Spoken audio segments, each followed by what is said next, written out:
Hello，大家好，又到我威水嘅頻道。今日要點解拍呢個視頻呢？就想幫自己2025年做一個總結嘅。2025年咁開心過啦，仲有痛苦過嘅。即係話2025年係當時我係充滿咗好大嘅期待，咁離開咗 Times Park 呢間店嘅。本來2025年我嘅目標係深圳呢度開多8間分店嘅，即係 Times Park 第一間啦。咁嗰陣時嚟呢度睇緊鋪頭嗰陣時咧，我就睇完之後翻去就諗咗1個鐘，然之後就決定要頂呢度落嚟做。咁頂完之後，同阿琪琪呆晒。點解話呆晒咧？因為睇到附近唔好話附近啦，就呢一棟樓都有10幾間啲按摩店。我話琪琪大劑喎，咁砌唔過人哋喎，點搞啊？咁就同阿琪琪就商量過之後咧，就去呢度附近啲按摩店啦，去體驗翻人哋嘅服務按摩嘅手法各樣各式各類嘅。睇完之後，我就翻屋企自己閉關咗2日啦，算係即係冇出門口，諗緊呢間鋪到底要點做。咁開始就諗到係咪咁其他鋪頭嘅師傅都年紀好大啦，咁我可唔可以開間稍微啲師傅年紀細啲嘅、年輕啲嘅，所以就有咗00後技師嘅呢個諗法啦。包括着旗袍啦、旗袍式嘅服裝啦嚟上妝，呢都係當時諗出嚟嘅。咁開咗 Times Park 呢間鋪之後，就有接觸過 YouTube 嘅 YouTuber。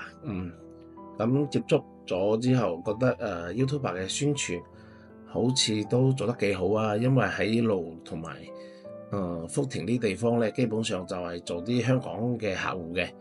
咁好啦，咁開始就揾咗 YouTuber 啲博主嚟拍啦。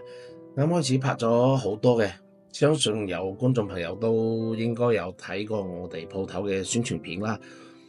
拍咗好多，咁開始嘅生意咧都算唔錯。喺呢個附近嘅話，都算係比較關注點比較大嘅一間店。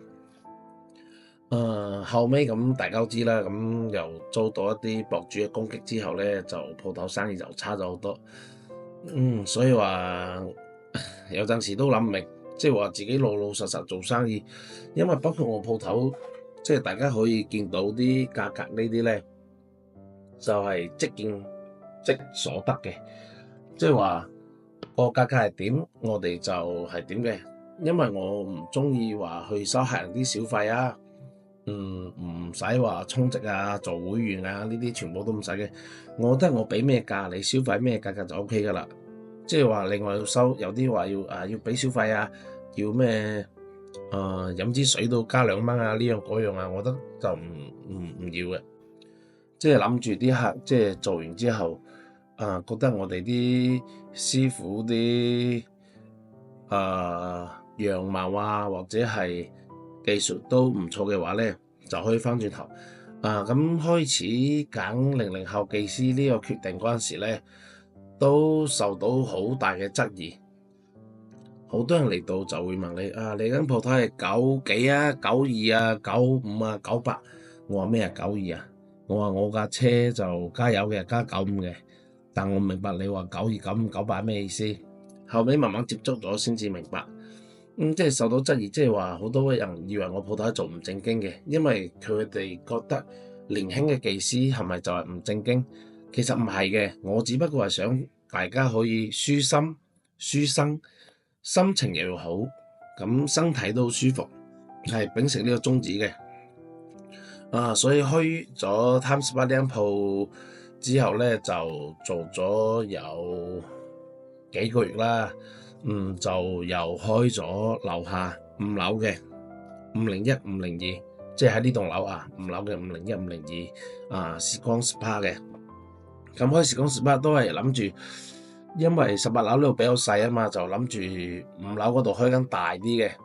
即係大翻我哋18樓呢度2-3倍嘅場地，咁入邊仲加咗啲光晶嘅，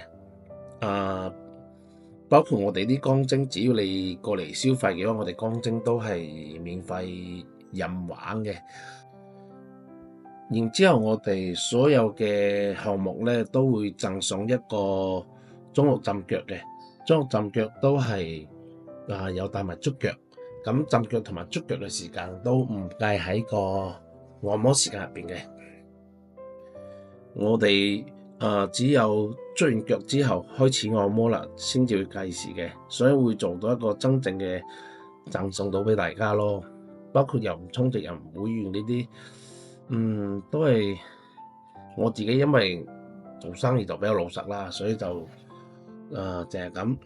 咁後尾拍完即係話揾咗好多 YouTube 嘅博主過嚟拍完片之後咧，我就諗都係咪可以自己都開翻個號咁嚟拍下視頻咧，幫自己嘅鋪頭宣傳下。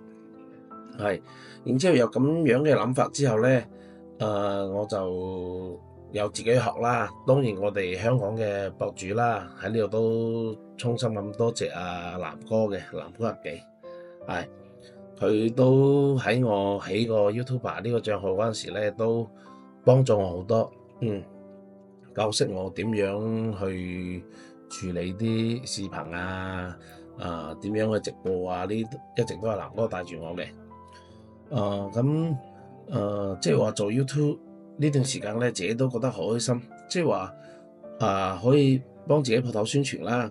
咁我又驚啲公眾朋友覺得淨係睇我哋鋪頭悶喎，所以我又去幫啲朋友，即係話拍下其他嘅按摩店都俾大家睇嘅，即係唔係話單單為我鋪頭自己宣傳啦，都有拍下啲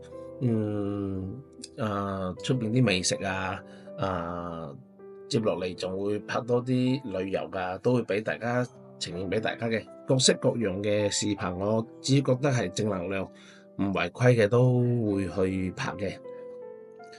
包括直播啦，咁做直播都好開心嘅。咁有咁多位觀眾朋友陪住我一齊傾偈啦，因為生活都好攰，咁都可以試諗下，因為每日嘅工作嘅壓力都好大。咁因為我都有家庭啊嘛，咁夜晚就好少同朋友出去，有陣時啲心酸又唔知同邊個傾訴所以就直播嗰陣時可以同各位觀眾朋友傾下偈吹水或者係喺視頻度飲下啤酒，我覺得都好放鬆好舒服。但係你話有冇精神嘅壓力？咁當然都有。因為都驚有陣時講錯嘢，所以我就面對鏡頭我都比較老實咯，將我嘅所有嘢我俾大家知得嘅我都會話俾大家聽，所以咁樣就唔會話驚受到人哋嘅攻擊啊嘛。仲有就係去直播靈探咁如果有觀眾朋友問我驚唔驚，我肯定係驚，因為我係一個潮汕人。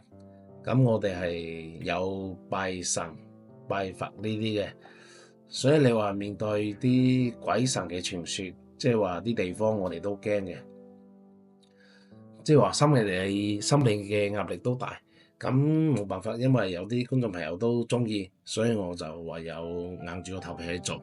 加埋前2日就買咗個靈魂盒子，即係話等我哋嘅靈探視頻嘅直播更加有趣味性，所以都總結嚟講嘅話咧，2025年都有啲力不從心咯。